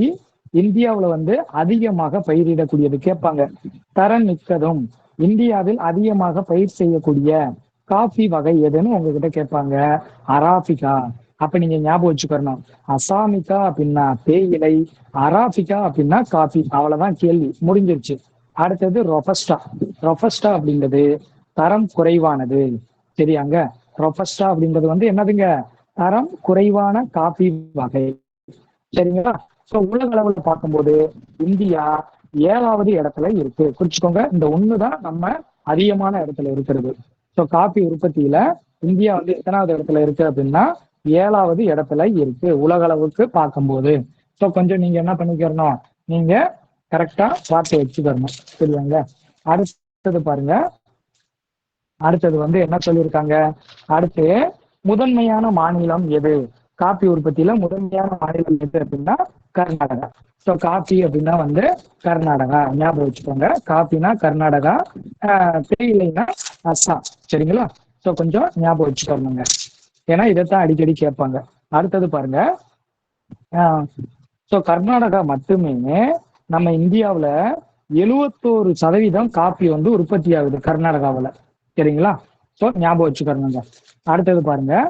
ஏன்னா உலகளவு அதாவது இந்தியாவை பொறுத்த வரைக்கும் 71% இந்தியாவுல கர்நாடகா மாநிலம் தான் 71% காப்பியை உற்பத்தி பண்ணி கொடுக்குது. அதுக்கப்புறம் பாருங்க, உலக உற்பத்தியில இந்த கர்நாடகா வந்து 75% என்ன, சாரிங்க, 25% வந்து என்னங்க, 2.5%ங்க. 2.5% உலக அளவுக்கு பார்க்கும்போது நம்ம காபி உற்பத்தியில கர்நாடகா 2.5% வந்து உற்பத்தி செஞ்சு கொடுக்குது உலக அளவுக்கு பார்க்கும்போது. இந்திய அளவுக்கு 71% சொன்னேன். உலக அளவுக்கு பார்க்கும்போது வந்து 2.5%. சரிங்களா? இதை கொஞ்சம் நீங்க என்ன பண்ணிக்கிறோம்னா நல்லா பார்த்து வச்சுக்கணும். ஏன்னா காஃபியும் தேயிலையும் அடிக்கடி கேட்கக்கூடிய வினா. அடுத்தது பாருங்க, உங்களுக்கு புரிஞ்சிருக்கும். அடுத்தது பாருங்க, ஆஹ் அடுத்தது ரப்பர் சொல்லியிருக்காங்களாங்க. ஸோ ரப்பர் அப்படின்றது வந்து என்னங்க சொல்லியிருக்காங்க, 1902 கேரளாவுல தான் முதலில் ரப்பர் தோட்டம் உருவாக்கப்பட்டது. சரிங்களா? குறிச்சுக்கோங்க. கேள்விங்க நமக்கு ஆல்ரெடி கேட்ட கேள்விங்க. உலக அளவுல, அதாவது 1902 தான் முதலாக, சரியாங்க, இந்தியாவை பொறுத்த வரைக்கும் கேரளா மாநிலத்துல என்ன கொண்டு வந்தாங்க, ரப்பர் தோட்டம் முதலாக ஏற்படுத்தப்பட்ட ஆண்டு வந்து 1902. சரிங்களா? ஸோ இந்த ரப்பர் அப்படின்றது வந்து எந்த காலநிலையில நல்லா வளரும் அப்படின்னா வெப்பம், அதாவது வெப்பமண்டல பயிர் தாங்க இதுவும். வெப்பமண்டலம், அதே நேரத்துல வந்து ஈரப்பதமா இருக்கணும். அதாவது தரை வந்து எப்படிங்க இருக்கணும், நல்ல ஈரப்பதமா வந்து இருக்கணும். சரியாங்க? அடுத்தது பாருங்க, இங்க என்ன சொல்லியிருக்காங்க பாருங்க, கேரளா, தமிழ்நாடு, கர்நாடகா, அந்தமான் நிக்கோபார் தீவு, இதுதான் ரப்பர் உற்பத்தியில மிக முக்கியமான பகுதி அப்படின்னு சொல்லி சொல்றாங்க. சரிங்களா? சோ இதுல அதிகமா நம்ம கேட்டது என்ன அப்படின்னா, கேரளாவுல முதலில் எப்போது ரப்பர் தோட்டம் உருவாக்கப்பட்டது? இந்த கேள்விதான் நமக்கு அடிக்கடி கேட்கிறாங்க. 1902. அதை மட்டும் குறிச்சுக்கோங்க. அடுத்து இதுவும் என்னதாங்க, ஒரு அயன மண்டல பயிர் தான். சரிங்களா? அயன மண்டலம், அதாவது வெப்ப மண்டலம் இருக்கணும். அதே நேரத்துல வந்து நமக்கு என்னதுங்க, எல்லாத்துக்கும் சொல்ற மாதிரிதான் ஈரப்பதம் வந்து நன்றாக இருக்கணும். சரிங்களா? அடுத்ததுங்க, நறுமண பொருட்கள். ரொம்ப ஒரே கேள்விதான் நறுமண பொருள்ல கேட்பான். என்னன்னு பாருங்க, பழங்காலம் தொட்டே உங்களுக்கே தெரியுங்க, யவன பிரியர்கள் அப்படின்னு வந்து சொல்லுவாங்க. சரியாங்க? அதாவது நம்ம கிட்ட வந்து மிளகா வாங்கிட்டு தான் அவங்க வந்து என்ன பண்ணுவாங்க, நம்ம கேட்கிற எல்லாத்தையுமே நமக்கு கொடுத்துருக்காங்க. சரிங்களா? சோ மிளகை வந்து யவன பிரியா அப்படின்னு சொல்லி சொல்லுவாங்க. ஏன்னா அந்த அளவுக்கு வந்து என்னதுங்க, நம்ம கிட்ட வந்து மிளகு உற்பத்தி ஆயிருக்கு. அதை வாங்குறதுக்கு வந்து போட்டி போட்டு வருவாங்களாம் ஃபாரினர்ஸ். சரிங்களா? ஸோ பாருங்க, அப்ப இந்தியா பழங்காலம் தொட்டே என்னங்க பண்ணுது, நறுமண பொருள்களுக்கு புகழ்பெற்ற ஒரு இடம் தான் இந்தியா. ஸோ அப்ப நமக்கு வந்து என்னதுங்க, இந்த நறுமண பொருள் அப்படின்றது வந்து உணவுல நம்ம சேர்க்கிறோம், மருந்து பொருள் தயாரிக்கிறோம், சாயங்கள் தயாரிக்க இது எல்லாமே வந்து பயன்படுதுங்க. சரியாங்க? அந்த நறுமண பொருட்கள்லாம் எது? மிளகு, மிளகாய், மஞ்சள், இஞ்சி, ஏலக்காய், லவங்கம், பட்டை, பாக்கு, இது எல்லாமே வந்து என்னதாங்க, நறுமண பொருட்கள். இந்த நறுமண பொருட்கள் எல்லாமே இந்தியாவில் என்ன பண்றோம், நம்ம பயிர் செய்யறோம். ஆனா எல்லா இடத்துலயும் நம்ம பயிர் செஞ்சாலும் அதிகமாக உற்பத்தி செய்யக்கூடிய முதன்மையான மாநிலம் எது அப்படின்னா கேரளா தான். குறிச்சுக்கோங்க. இதுதான் கேள்வியில கேட்பாங்க உங்களுக்கு. கேரளா தான் நறுமண பொருட்களை உற்பத்தி செய்யக்கூடிய இந்தியாவின் முதன்மையான மாநிலம் எது அப்படின்னா கேரளா. சரியாங்க? அதே கேரளாவில தான் ரப்பர் தோட்டமும் அதிகமா இருக்கும். 1902 முதலாக ரப்பர் தோட்டம் எங்க உருவாக்கப்பட்டது அப்படின்னா கேரளாவில தான் உருவாக்கப்பட்டது. சரிங்களா? சோ அடுத்த ஹெட்லைன் வந்து தோட்டக்கலை பயிர்கள். ஸோ தோட்டக்கலை பயிர்கள், தோட்ட பயிர்கள் வேற, தோட்டக்கலை பயிர்கள் வேற. இதை நாங்க போன கிளாஸ்லயே நான் தெளிவா சொன்னேன். கரெக்டா பாத்துக்கோங்க. தோட்ட பயிர் அப்படின்னா தோட்டத்துல உட்காந்து காபி டீ குடிக்கலாம் அப்படின்னு நான் சொன்னேன். சரிங்களா? ஸோ நறுமணமா இருக்கும். அந்த காபி டீ வாங்கும்போது உங்களுக்கு பார்சல் கொடுக்கும்போது ரப்பர் வச்சு தானங்க கட்டி கொடுப்பான். அதை ஞாபகம் வச்சுக்கணும். ஸோ தோட்டத்துல உட்காந்து காபி டீ குடிக்கலாம், நறுமணமா தான் இருக்கும். அதை ரப்பர்ல கட்டி கொடுப்பாங்க. ஸோ அப்ப தேயிலை, காபி, தேயிலைனா தானங்க டீ. ஸோ தேயிலை, காபி, ரப்பர், நறுமண பயிர்கள், இது எல்லாமே வந்து எதுல வரும், தோட்ட பயிர்கள்ல வரும். அடுத்தது தோட்டக்கலை. அப்ப குறிச்சுக்கோங்க, பழங்கள், மலர்கள், காய்கள். சரிங்களா? அப்ப காய் வகை அப்படின்னா காய்கறிகள், இது எல்லாமே பாத்தீங்க அப்படின்னா தோட்டக்கலை பயிர்கள். குறிச்சுக்கோங்க, பழங்கள், மலர்கள், காய் வகை பயிர்களை குறிப்பதுதான் தோட்டக்கலை. இந்த இது வந்து உங்களுக்கு நல்லா தெரியும். இது எல்லாமே எதுக்காகுங்க, நம்மளுடைய உடலுக்கு நல்ல ஊட்டச்சத்தை கொடுக்கக்கூடியது. விட்டமின்ஸ், நார்ச்சத்து எல்லாமே வந்து என்னதுங்க, இந்த பழத்திலையும் காய்கள்லையும் அதிகமாக இருக்கு. அதனால அதை சாப்பிட்டோம் அப்படின்னா நமக்கு வந்து என்னதுங்க, நல்ல ஊட்டச்சத்து, நல்ல நியூட்ரிஷன் கிடைக்கும். அதனாலதான் நம்ம என்ன பண்ணிக்கிறோம், அன்றாட வாழ்க்கையில நம்ம வந்து இந்த பழங்கள், காய்கறிகள் இது எல்லாத்தையுமே நம்ம வந்து எடுத்துக்கிறோம். சரியாங்க. அடுத்து, இந்த பழங்கள், காய் வகைகள் உற்பத்தியில இந்தியா 2ஆம் இடம் வகிக்குது. குறிச்சுக்கோங்க. இந்தியா வந்து எத்தனாவது இடம்னு கேட்பாங்க. காய் பழ உற்பத்தியில இந்தியா வந்து 2வது இடத்துல இருக்கு. ஸோ நம்ம பார்த்ததுல இன்னைக்கு அதிகமா சொல்லணும் அப்படின்னா காஃபி தான். காஃபியை பொறுத்த வரைக்கும் நம்ம எத்தனாவது இடத்துல இருக்கோம் அப்படின்னா 7வது இடத்துல நம்ம இருக்கோம். சரியாங்க. ஸோ கொஞ்சம் பார்த்து வச்சுக்கணுங்க. அவ்வளவுதாங்க. ஸோ அப்ப இந்தியாவை பொறுத்த வரைக்கும் சரிங்க, வேளாண்மையை பொறுத்த வரைக்கும் உணவு பயிர்கள் பார்த்தோம், வாணிப பயிர்கள் பார்த்தோம், தோட்ட பயிர்கள் பார்த்தோம், தோட்டக்கலை பயிர்கள் பார்த்துட்டோம். சரியாங்க. ஸோ இது எல்லாமே புரியுதாங்க? புரியுதுங்களா? ஸோ ஒரு கை சிம்பிள் கொடுத்துருங்க.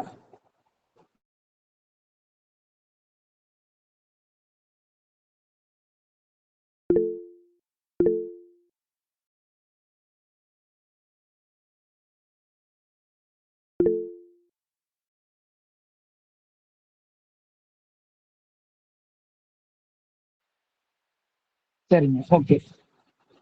ஸோ மேக்ஸிமம் எல்லாருமே ஓகே சொல்லிட்டுங்க. அடுத்த டாபிக் பாருங்க, கால்நடைகள். ஸோ கால்நடைகளை பொறுத்த வரைக்கும் உங்களுக்கு நல்லா தெரியுங்க, இந்தியாவினுடைய விவசாயத்துக்கு மிக முக்கிய பங்கு வகிக்கக்கூடியது எது அப்படின்னா கால்நடைகள் தான். ஏன்னா ஆரம்ப காலகட்டத்தில் இந்த கால்நடைகள் வந்து நிலத்தை உழுவதற்கு பயன்படுத்தினாங்க. அதுக்கப்புறம் இந்த கால்நடை வந்து சாணம் போட்டுச்சு. அந்த சாணம், அதனுடைய கோமியம், இது எல்லாமே நாளடைவுல என்னவாக மாறிச்சு, உரமாக மாறிச்சு. அப்ப கால்நடை அப்படின்றது நமக்கு எப்படி விவசாயத்துக்கு அதிக முக்கியத்துவம் கொடுக்குறோமோ, அட் த சேம் டைம் அந்த கால்நடை அப்படின்றது வந்து என்னதுங்க, அதுல இருந்து வரக்கூடிய நமக்கு வந்து என்னதுங்க, பால், இது எல்லாமே நமக்கு வந்து மிக முக்கியமான பொருளா இருந்துச்சு. அதுக்கப்புறம் வந்து என்ன பண்ணாங்க அப்படின்னா நிறைய கால்நடைகளை வளர்த்து அடுத்து விற்க ஆரம்பிச்சுட்டாங்க. சரியாங்க. ஸோ அப்ப சிலர் என்ன பண்ணாங்க, நம்ம மாடு மேய்ச்சே நம்ம வாழ்ந்துருவோம்டா கடைசி வரைக்கும், செம்மறி ஆடை மேய்ப்போம், மாடுகளை வாங்கி மேய்ப்போம் அப்படின்னு என்ன பண்ண ஆரம்பிச்சிட்டாங்க. நீட்டா ஒரு 10 பால் மாடை வாங்குறாங்க. அழகா என்ன பண்றாங்க, அந்த பால் மாடுக்கு தேவையானதை அவங்க ஒர்க் அவுட் பண்றாங்க, கொடுக்குறாங்க, நல்ல பால் கொடுக்குது. அது மூலமா நல்லா சம்பாரிச்சுட்டு போயிடுறாங்க. ஸோ நல்ல வேலை வாய்ப்பையும் உருவாக்குது. அட் த சேம் டைம் வந்து நல்ல வருவாயையும் இந்த கால்நடைகள் கொடுக்குது அப்படின்னு சொல்லியிருப்பாங்க. ஸோ இதெல்லாம் பாருங்க என்னென்ன சொல்லியிருக்காங்கன்னு பாருங்க. மாடுகள், வெள்ளாடு, எரும மாடு, இந்த மூணையும் தான் நம்ம வந்து பார்க்க போறோம். கொஞ்சம் நல்லா கவனிச்சுக்கிறோங்க. பாருங்க, மாடு மொத்தம் இதை குறிச்சுக்கோங்க. இந்தியாவுல மொத்த கால்நடையில மாடுகள் மட்டும் எத்தனை சதவீதம் அப்படின்னா 37.3%. குறிச்சுக்கோங்க, 37.3%. இதுல வந்து உங்களுக்கு என்ன கேள்வி கேட்பாங்க அப்படின்னா, எந்த மாநிலத்துல மாடு, வெள்ளாடு இதெல்லாம் அதிகமா இருக்கு, அந்த அதிகமானது மட்டும்தான் உங்களுக்கு கேட்பாங்க. ஸோ அதை மட்டும் நல்லா குறிச்சு வச்சு படிச்சுக்கணுங்க. ஸோ உலக அளவுல பார்க்கும்போது பிரேசிலுக்கு அடுத்தபடியா இந்தியா வந்து 2வது இடத்துல இருக்கு. மாடுகளோட எண்ணிக்கை எங்க அதிகம்னா பிரேசில். சரியாங்க. அதுக்கப்புறம் 2வது இடத்துல எது இருக்கு அப்படின்னா நம்ம இந்தியா தான் இருக்கு. சரிங்களா. இந்தியாவில் இருக்கக்கூடிய மாடுகளை பல்வேறு இனங்களை சேர்ந்ததா இருக்கும். அதுல ஒரு 3 மிக முக்கியமான இனங்கள் பார்க்க போறோம். ஒண்ணு பால் இனமா இருக்கணும், இன்னொன்னு வந்து இழுவை இனமா இருக்கணும். சரிங்களா. இழுவை இனம் அப்படின்னா விவசாயத்துக்கு பயன்படுத்தக்கூடியதா இருக்கும். அடுத்து கலப்பு இனமா இருக்கும். உங்களுக்கே தெரியுங்க, சிந்து மாடெல்லாம் பாத்தீங்க அப்படின்னா அதிகமா வந்து பால் கொடுக்கும். ஸோ அதெல்லாம் கலப்பினம். சரிங்களா. ஸோ அப்ப கலப்பினம் அல்லது பொது இனம் அப்படின்னு சொல்லுவாங்க. இதெல்லாம் மாட்டினுடைய பல இனங்கள் நமக்கு இருக்கு. மிக முக்கியமான இனங்களை இங்க கொடுத்திருக்காங்க. ஸோ மாடுகளை பொறுத்த வரைக்கும் 2 கேள்விதான் மிக முக்கியமானது. இந்தியா மாடுகளோட எண்ணிக்கையில உலக அளவுல 2வது இடத்துல இருக்கு. சரிங்களா. ஃபர்ஸ்ட் இடத்துல வந்து பிரேசில் இருக்கு. சரிங்களா. ஸோ அடுத்த கேள்வி என்ன கேட்பாங்க, மொத்த கால்நடையில இந்தியாவுல மாடுகளோட எண்ணிக்கை எத்தனை அப்படின்னா 37.3%. சரிங்களா. இதை கேட்பாங்க. இந்த 2 தான். அடுத்ததுங்க வெள்ளாடு. வெள்ளாடு அப்படின்றது குறிச்சுக்கோங்க, ரொம்ப ரொம்ப ரொம்ப முக்கியமான கேள்வி. ஏழை மக்களின் பசு என்று அழைக்கப்படுகிறது. குறிச்சுக்கோங்க. ஏழை மக்களோட பசு அப்படின்னு அழைக்கப்படக்கூடிய இந்த வெள்ளாடு தான் பாலுக்காக, இறைச்சிக்காக, தோல் மற்றும் ரோமம் எல்லாத்துமே இது அதாவது உங்களுக்கே தெரியும். ஒரு வெள்ளாடை வெட்டினீங்கன்னா அதுல இருக்கக்கூடிய எல்லா பாகங்களுமே நமக்கு என்னதாங்க, நமக்கு பணம் தான். சரிங்களா? சோ அடுத்து இந்த வெள்ளாடு பக்கத்துல எழுதி வச்சுக்கோங்க. ராஜஸ்தான் தான் முதன்மை மாநிலம். ராஜஸ்தான் வெள்ளாடு எங்க அதிகமா இருக்கு அப்படின்னா ராஜஸ்தான்ல இருக்கு. குறிச்சுக்கோங்க, பக்கத்துல எழுதி வச்சுக்கோங்க. ராஜஸ்தான். அடுத்தது உங்களுக்கு நல்லா தெரியும், நம்ம நாட்டினுடைய இறைச்சிக்கு மிக முக்கியமான ஆதாரம் எது அப்படின்னா வெள்ளாடு தான். ஞாயிற்றுக்கிழமை ஆச்சா ஒரு 10 ஆடை வெட்டுவான், கறிக்கடையில தொங்க விட்டுருப்பான். சரிங்களா? அதை ஞாபகம் வச்சுக்கோங்க. ஸோ ஏழை மக்களின் பசு என்று அழைக்கப்படக்கூடியது எது அப்படின்னா வெள்ளாடு. சரிங்களா? அடுத்தது எருமை. எருமை அப்படிங்கிறது பால் உற்பத்தியோட ஒரு முக்கியமான ஆதாரம் தாங்க எருமை. ஸோ எருமை ஊப்பி தாங்க ஃபர்ஸ்ட் இடம் ஊப்பி, அடுத்து ராஜஸ்தான், அதுக்கப்புறம் ஆந்திரா. குறிச்சுக்கோங்க. அதாவது எருமை எங்க அதிகமா இருக்கும் அப்படின்னா ஊப்பியில அதிகமா இருக்கும், அடுத்து ராஜஸ்தான், அதுக்கப்புறம் ஆந்திரா. ஸோ நீங்க ஞாபகம் வச்சுக்கணும், குத்து பார்க்காதடா எருமை அப்படின்னு ஞாபகம் வச்சுக்கோங்க. சரிங்களா? குத்து பார்க்காதடா எருமை, உத்து பார்க்கறதுனா உத்தரப்பிரதேசம், எருமைனா எருமைகளோட எண்ணிக்கை. சரிங்களா? ஏன்னா இந்த உத்தரப்பிரதேசம் நிறைய இடத்துல வருங்க. அடுத்தது பாருங்க, பால் பொருட்கள், இறைச்சி, ரோம உற்பத்தி மூணையுமே பார்க்க போறோம். இந்த மூணுல அவங்க என்ன கேட்பாங்க அப்படின்னா எந்த மாநிலம் முதன்மை வகிக்குது, இதுதான் கேட்பாங்க. சரியாங்க? பாருங்க, பாலுல குறிச்சுக்கோங்க. பாலுல உத்தரப்பிரதேசம், ராஜஸ்தான், மத்திய பிரதேசம் இந்த மூணுமே முதன்மை மாநிலங்கள். குறிச்சுக்கோங்க. பால் உற்பத்தியில உத்தரப்பிரதேசம், ராஜஸ்தானு, மத்திய பிரதேசம். அடுத்தது இறைச்சியை பொறுத்த வரைக்கும் உத்தரப்பிரதேசம் தான். இறைச்சியில உத்தரப்பிரதேசம். ரோம உற்பத்தியில ராஜஸ்தான் மாநிலம். இதை ஞாபகம் வச்சுக்கலாமாங்க? ரோமம், வெள்ளாடு சொன்னாங்க, வெள்ளாட்டுல இருந்து ரோமத்தை எடுக்கிறாங்க, அதனால ரோமம் அங்க அதிகமாக உற்பத்தி செய்யப்படுது அப்படின்னு ஞாபகம் வச்சுக்கோங்க. அப்ப ரோமம் அப்படின்னா ராஜஸ்தானு, இறைச்சிக்கும் எருமைக்கும் என்னதாங்க உத்தரப்பிரதேசம் தான் முதன்மை மாநிலம். சரிங்களா? அடுத்தது பாருங்க, உங்களுக்கு ஒரு பாக்ஸ் மேல கொடுத்துருக்காங்க பாருங்க, 1919, அதாவது 1919 என்னதுங்க, இந்தியாவின் முதல் கால்நடை கணக்கெடுப்பு எடுக்கப்பட்டது. ரொம்ப முக்கியமான கேள்வி. இந்தியாவின் முதல் கால்நடை கணக்கெடுப்பு எந்த ஆண்டு எடுக்கப்பட்டது அப்படின்னா 1919. அது என்ன தலைப்புல எடுத்தாங்க அப்படின்னா பால் பண்ணை கால்நடைகள் அப்படின்ற தலைப்பின் கீழே தான் அந்த கணக்கெடுப்பு நடத்தப்பட்டது. குறிச்சுக்கோங்க, இந்த பாக்ஸ் ரொம்ப முக்கியமானது. இந்தியாவின் முதல் கால்நடை கணக்கெடுப்பு எடுக்கப்பட்ட ஆண்டு 1919.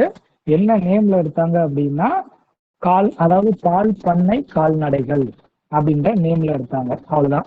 தமிழ்நாட்டை பொறுத்த வரைக்கும் கால்நடை கணக்கெடுப்பை யார் நடத்துறது அப்படின்னா மாநில அளவிலான கால்நடை கணக்கெடுப்பை கால்நடை வளர்ப்புத்துறை நடத்துவாங்க.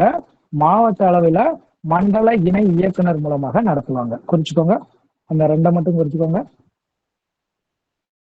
மாநில அளவுல கால்நடை வளர்ப்புத்துறை இருக்கு, அடுத்து மாவட்ட அளவுல மண்டல இணை இயக்குனர் மூலமாக அந்த கணக்கெடுப்பு மேற்கொள்ளப்படும். குறிச்சுக்கோங்க. அடுத்ததுங்க, இந்த இது புரிஞ்சுச்சாங்க? கால்நடைகள் புரிஞ்சுச்சாங்க? வெள்ளாடை பத்தி சொன்னோம், மாடுகளை பத்தி சொன்னோம், எருமைகள் பத்தி சொன்னோம், அதுக்கப்புறம் பால் பொருட்கள் சொன்னோம், அதுக்கப்புறம் இறைச்சி சொன்னோம், அதுக்கப்புறம் ரோம உற்பத்தி நம்ம சொன்னோம். ஓகேவாங்க? அடுத்ததுங்க, 3rd யூனிட் நடத்துறேன் மேடம். 10th ஜியோகிராஃபில 3rd யூனிட் நடத்துறேன். Page number 175. ஓகேங்களா? அடுத்தது பாருங்க, இப்ப எப்படி நம்ம கால்நடை அதை பத்தி நம்ம பார்த்தோம், அதே மாதிரி மீன் வளர்ப்பு பொறுத்தவரைக்கும் என்ன கேட்பாங்க அப்படின்னா குறிச்சுக்கோங்க. இந்தியாவுல கடலோர மாநிலத்துல ஒரு மிக முக்கியமான தொழிலாக 14 மில்லியன் மக்கள் தொகைக்கும் அதிகமானவருக்கு வேலை வாய்ப்பை கொடுக்குது. குறிச்சுக்கோங்க. இந்த மீன் 14 மில்லியன் மக்களுக்கும் அதிகமாக என்ன பண்ணுதுங்க, வேலை வாய்ப்பை கொடுக்குது. அது கேள்வி. அடுத்தது பாருங்க, உலக மீன் உற்பத்தியில 3% சீனாவுக்கு அடுத்தபடியாக இந்தியா 2ஆம் இடம். பாருங்க, இந்த செஷன் ஃபுல்லாவே நம்ம 2ஆம் இடம் தான் அதிகமா சொல்லியிருக்கோம். ஸோ மீன் உற்பத்தியில சீனாவுக்கு அடுத்தபடியா 2வது இடத்துல இருக்கும். ஸோ இந்தியாவுல 3% உற்பத்தி. சரிங்களா, ஞாபகம் வச்சுக்கோங்க. அடுத்தது, இந்தியாவை பொறுத்த வரைக்கும் கடல் மீன் பிடிப்பதற்கு உள்நாட்டு, அதாவது இருக்கு. இத பாருங்க, என்ன கேள்வி கேட்பான்னு பார்ப்போம். கடல் மீன் பிடிப்பு, கடல்ல மீன் பிடிக்கிறதுல எந்த மாநிலம் முதன்மை வகிக்குது அப்படின்னா கேரளா. குறிச்சுக்கோங்க, கேரளா. கடல் அப்படின்னா கடற்கரை பகுதி, கடற்கரையை ஒட்டி பகுதி, ஆழ்கடல்ல போய் மீன் பிடிச்சிட்டு வர்றது. இது எல்லாத்தையும் தான் கடல் மீன் பிடிப்பு அப்படின்னு சொல்லி சொல்றோம். இதுல எந்த மாநிலம்னா கேரளா. அடுத்தது உள்நாடு. உள்நாட்டு மீன் பிடிப்புனா ஒண்ணு இல்லைங்க, நம்ம குளம், குட்டை, ஏரி, கம்மா, ஆறு இதுல போய் நீங்க மீன் பிடிச்சிட்டு வந்தீங்கன்னா அதுதான் உள்நாட்டு மீன் பிடிப்பு. இதுல எந்த மாநிலம் அப்படின்னா ஆந்திரா. குறிச்சுக்கோங்க, ஆந்திரா. ஏன்னா இந்த உள்நாட்டு மீன் பிடிப்பு அப்படின்றது இந்தியாவை பொறுத்த வரைக்கும் 50% வந்து உள்நாட்டு மீன் பிடிப்பு, 50% வந்து கடல் மீன் பிடிப்பு. சரிங்களா, ரெண்டும் ஈக்குவலா தான் பிரியுது. சரிங்களா, அவ்வளவுதாங்க. அடுத்தது, இவ்வளவுதான் மீன் வளர்ப்பை பொறுத்த வரைக்கும். அடுத்தது அடுத்த பக்கம் வந்துருங்க. ஸோ இதெல்லாம் அடுத்த கதை தாங்க இது எல்லாமே. அதாவது இந்திய விவசாயிகள் எதிர்கொள்ளக்கூடிய முக்கியமான சவால்கள்னா வெறும் கதை தான், அதுல ஒண்ணும் இருக்காது. ஜஸ்ட் ரீட் அவுட் பண்ணிக்கோங்க. அடுத்தது பாருங்க, 176வது பக்கத்துல வேளாண் புரட்சி கொடுத்திருக்காங்களாங்க. ரொம்ப ரொம்ப முக்கியமானது, அடிக்கடி நம்மளுடைய வினாத்தாளில் இடம்பெறக்கூடிய பகுதி. சரியாங்க, பாருங்க. சொல்லலாமாங்க, போலாமா? அடுத்தது சொல்லலாமாங்க? ஓகேங்க. அடுத்தது பாருங்க, இப்ப பாருங்க, மஞ்சள் புரட்சி. மஞ்சள் அப்படின்னா எது அப்படின்னா எண்ணெய் வித்துக்கள், குறிப்பாக கடுகு எண்ணெய்க்கும் சூரியகாந்தி எண்ணெய்க்கும். இது எல்லாமே முக்கியம். குறிக்க வேணா, எல்லாத்தையுமே ஞாபகம் வச்சுக்கிறோம், ஈஸியா ஞாபகம் வச்சுக்கலாங்க. இப்ப நீங்க கொஞ்சம் யோசித்து பாருங்களேன், எண்ணெய நீங்க ஊத்தும் போது பாருங்க நல்ல மஞ்சள் கலர்ல இருக்கும். சரிங்களா, மஞ்சள் புரட்சி அப்படின்னா எண்ணெய் வித்துக்கள். குறிப்பா எதை சொல்றாங்க, அவங்க வந்து கடுகு எண்ணெயும் சூரியகாந்தி எண்ணெயும் சொல்றாங்க. சரியாங்க, ஓகேவா? அடுத்தது நீல புரட்சி. நீலம் கடல். கடல் என்ன நம்ம பிடிப்போம், மீனை பிடிப்போமாங்க. அப்ப மீன் உற்பத்தியை தான் நீல புரட்சி அப்படின்னு சொல்லி சொல்றோம். அடுத்தது பாருங்க, பழுப்பு நிறம். உங்களோட தோலை பாருங்க, பழுப்பு நிறம். சரிங்களா, தோல், கோகோ, மரபு சாரா உற்பத்தி, இது எல்லாமே வந்து எந்த புரட்சியின் கீழ் வரக்கூடியது அப்படின்னா பழுப்பு புரட்சி.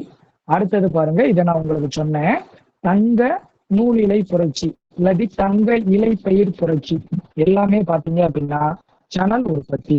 அப்ப தங்க நூல் இலை உற்பத்தினாலும் புரட்சினாலும் தங்க இலை புரட்சினாலும் எதைத்தான் நீங்க சொல்லணும், சணல் புரட்சி, சணல் உற்பத்தியை சொல்லணும். இதை நம்ம அங்கேயே பார்த்தோம். அடுத்தது பொன் புரட்சி. பொன் அப்படின்னா பழங்கள், தோட்டக்கலை பயிர்கள். அந்த தோட்டக்கலை பயிர்கள்னா உங்களுக்கு தெரியுமில்லங்க, எல்லாமே வந்துருமாங்க. பழம் வந்துடும், மலர்கள் வந்துடும், அதுக்கப்புறம் வந்து காய் வகைகள் வந்துடும், அதுக்கப்புறம் தேன். இது எல்லாமே பாருங்க, பொண்ணை கொடுத்தாவது பழம், காய், தேனு இது எல்லாத்தையுமே வாங்கிடணும் அப்படின்னு ஞாபகம் வச்சுக்கணும். பொண்ணை கொடுத்தாவது இதெல்லாம் வாங்கிடணும். அடுத்தது சாம்பல். சாம்பல் அப்படின்னா உரங்கள். சரிங்களா, சரிங்களா, சாம்பல் புரட்சி அப்படின்றது உரங்கள் உற்பத்தி செய்யறது. அடுத்து இளஞ்சிவப்பு. நல்லா பாத்துக்கங்க, சிவப்பு வேற, இளஞ்சிவப்பு வேற. பாருங்க, இளஞ்சிவப்பு அப்படின்றது வெங்காயம், மருந்து பொருட்கள், இறால் உற்பத்தி. இதைத்தான் நம்ம என்ன சொல்றோம் அப்படின்னா இளஞ்சிவப்பு புரட்சி. இதே சிவப்பு கலர்ல என்ன இருக்கும், ரத்தம் இருக்குமாங்க. ரத்தமும் தக்காளியும் ஞாபகம் வச்சுக்கோங்க. அப்ப ரத்தம்னா இறைச்சி. அடுத்தது தக்காளி. இந்த ரெண்டும், தக்காளி நல்ல சிவப்பா இருக்குமாங்க. அப்ப சிவப்பு புரட்சி அப்படின்னா இறைச்சியும் தக்காளியும். இதே இது இளஞ்சிவப்புன்னு கொடுத்திருந்தாங்கன்னா வெங்காயம், மருந்து பொருள், இறால் உற்பத்தி, இதெல்லாம் பாத்தீங்கன்னா இளஞ்சிவப்பு. அடுத்து பசுமை புரட்சி உங்களுக்கு நல்லா தெரியும், உணவு தானியங்கள். அடுத்தது வெள்ளி புரட்சி. நல்லா பாத்துக்கணும், வெள்ளி இலை புரட்சி தான் பருத்தி சொன்னேன். அதே இது வெள்ளி அப்படின்னா, வெள்ளினா வெண்மையை ஞாபகம் வச்சுக்கோங்க. வெள்ளை கலர்ல கோழி முட்டையிடுவாங்க. அப்ப கோழிகள், முட்டை, இந்த ரெண்டுமே வெள்ளி புரட்சி. வெள்ளினா வெண்மையை ஞாபகம் வச்சுக்கோங்க, வெள்ளை கலரை. சரியாங்க. கோழி முட்டை போடுறது வெள்ளை கலரு அப்படின்னு ஞாபகம் வச்சுக்கோங்க. அடுத்தது வந்து வெள்ளி இலை புரட்சி, நம்ம ஆல்ரெடி சொன்னதுதான் பருத்தி. அடுத்து சிவப்பு புரட்சி சொல்லிட்டேன். அடுத்தது வட்டம். வட்டம் இல்ல என்னதுங்க, உருளைக்கிழங்கு தானங்க வட்டமா இருக்கும். அப்ப வட்ட புரட்சி அப்படின்றது உருளைக்கிழங்கு. அடுத்தது பாருங்க, வெண்மை புரட்சி அப்படின்றது பால் உற்பத்தி. ஸோ வெள்ளி புரட்சின்றது வேற, வெண்மை புரட்சின்றது வேற. சரியாங்க. ஸோ கோழி முட்டை போடுது வெள்ளிக்கிழமை அப்படின்னு கூட ஞாபகம் வச்சுக்கோங்க. கோழி, ஏன்னா குழப்பிடுவீங்க, ஏன்னா வெள்ளியையும் வெண்மையும் குழப்பிடக்கூடாது. கோழி முட்டை போடுது வெள்ளிக்கிழமை அப்படின்னு ஞாபகம் வச்சுக்கோங்க. அடுத்து வெண்மை புரட்சி அப்படின்றது வந்து பால் உற்பத்தி. சரியாங்க. பால் வந்து என்னதுங்க, வெள்ளை கலர்ல இருக்குமாங்க. ஸோ அதான் ஞாபகம் வச்சுக்கோங்க. சரியாங்க. ஓகேவா? திரும்ப சொல்றேங்க. மஞ்சள் புரட்சி அப்படின்னா எண்ணெய் வித்துக்களை நான் சொன்னேன். அதாவது கடுகு, சூரியகாந்தி. நீளம்னா கடல், அப்புறம் மீன் உற்பத்தி. பழுப்பு அப்படின்னா தோல், கொக்கோ, மரபுசாரா உற்பத்தி. அடுத்தது தங்க நூலிலை அப்படின்னா சணல் உற்பத்தி. வெள்ளி, அடுத்து பொன் புரட்சி அப்படின்னா பொண்ணை கொடுத்தாவது பழம் காய் எல்லாத்தையுமே வாங்கிடணும், தேன் எல்லாத்தையும். சாம்பல் புரட்சி வந்து உரம். இளஞ்சிவப்பு அப்படின்னா வெங்காயம், மருந்து பொருட்கள், இறால் உற்பத்தி. இதே இது சிவப்பு அப்படின்னா இறைச்சியும் தக்காளியும். அடுத்தது பசுமை புரட்சினா உணவு தானியங்கள் எல்லாமே வரும். வெள்ளி புரட்சினா கோழி வெள்ளிக்கிழமை முட்டை விடுது. அதே வெள்ளை புரட்சினா பால். வட்டம்னா உருளைக்கிழங்கு. வெள்ளி இலை புரட்சினா பருத்தி. அவ்வளவுதாங்க. இவ்வளவுதாங்க இந்த பாடம். சரியாங்க. ஸோ இதோட நான் 3வது பாடம் முழுமை அடைஞ்சிருச்சு. சரிங்களா. அடுத்தது வந்து நம்ம 4வது பாடத்தை அடுத்த கிளாஸ்ல நம்ம பார்ப்போம். இப்ப உங்களுக்கு ஏதாவது டவுட் இருக்கா, நான் சொன்னதுல ஏதாவது மாற்றம் இருக்கா அப்படின்றத சொல்லுங்க. சார் கொஞ்சம் மியூட் எடுத்து விட்டுருங்க சார்.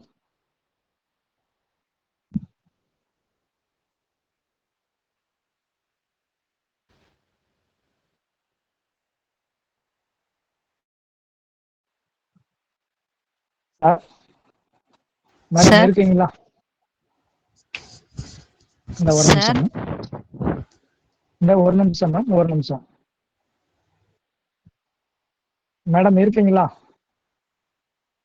சார், சார் சார் சொல்லுங்க இருக்கீங்களா sir. Sir? Sir, record off பண்ணிடுங்க சார். அவ்வளவுதான். அடுத்து நான் ரெக்கார்ட் காமனா பேசதான் சார்.